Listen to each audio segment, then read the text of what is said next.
माँ दुर्गा की नौवीं शक्ति का नाम सिद्धिदात्री है। ये सभी प्रकार की सिद्धियों को देने वाली है। नवरात्र के 9वें दिन इनकी उपासना की जाती है। मान्यता है कि इस दिन शास्त्रीय विधि विधान और पूर्ण निष्ठा के साथ साधना करने वाले साधक को सभी सिद्धियों की प्राप्ति हो जाती है। इस देवी के दाहिने तरफ नीचे वाले हाथ में चक्र, ऊपर वाले हाथ में गदा तथा बाईं तरफ के नीचे वाले हाथ में शंख और ऊपर वाले हाथ में कमल का फूल है। इनका वाहन सिंह है और यह कमल पुष्प पर भी आसीन होती हैं। नवरात्र में यह अंतिम देवी हैं। हिमाचल के नंदा पर्वत पर इनका प्रसिद्ध तीर्थ है। माना जाता है कि इनकी पूजा करने से बाकी देवियों की उपासना भी स्वयं ही हो जाती है। यह देवी सर्व सिद्धियाँ प्रदान करने वाली देवी है। उपासक या भक्त पर इनकी कृपा से कठिन कार्य भी आसानी से संभव हो जाते हैं। अणिमा, महिमा, गरिमा, लघिमा, प्राप्ति, प्राकाम्य, ईशत्व और वशित्व 8 सिद्धियाँ होती हैं। इसीलिए इस देवी की सच्चे मन से विधि विधान से उपासना आराधना करने से यह सभी सिद्धियां प्राप्त की जा सकती हैं। कहते हैं भगवान शिव ने भी इस देवी की कृपा से यह तमाम सिद्धियां प्राप्त की थी। इस देवी की कृपा से ही शिवजी जी का आधा शरीर देवी का हुआ। इसी कारण शिव अर्धनारीश्वरम नाम से प्रसिद्ध हुए।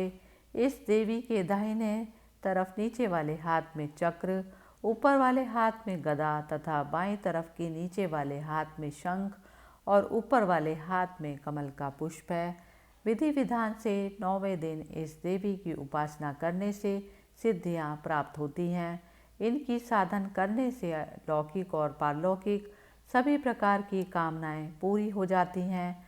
माँ के चरणों में शरणागत होकर हमें निरंतर नियमनिष्ठ रहकर उपासना करनी चाहिए। इस देवी का स्मरण, ध्यान, पूजन हमें इस संसार की असारता का बोध कराते हैं और अमृत पथ की ओर लेके जाते हैं। सिद्धदात्री का मंत्र। सिद्ध गंधर्व यक्षाधैर्य सुरैर मरैरपि सेव्यमाना सदा भूयात् सिद्धिदा सिद्धिदायिनी।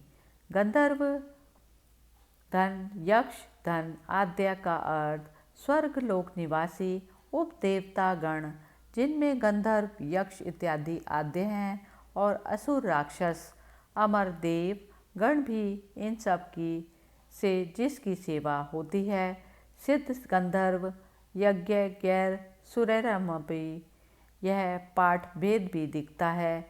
यज्ञ वह जो यज्ञों के विधान आदि को जानता हो।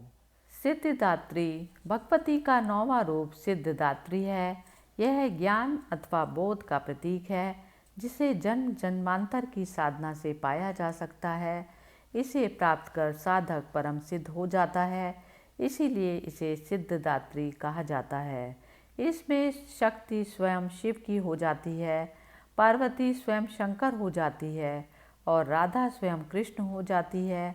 आत्मा अर्थात जीवात्मा अपने परम स्थिति में परमात्मा हो जाती है। शक्ति पार्वती, राधा व जीवात्मा एक है। शिव शंकर कृष्ण व परमात्मा एक है। भगवान अर्धनारीश्वर है। सब उनमें ही ओतप्रोत है।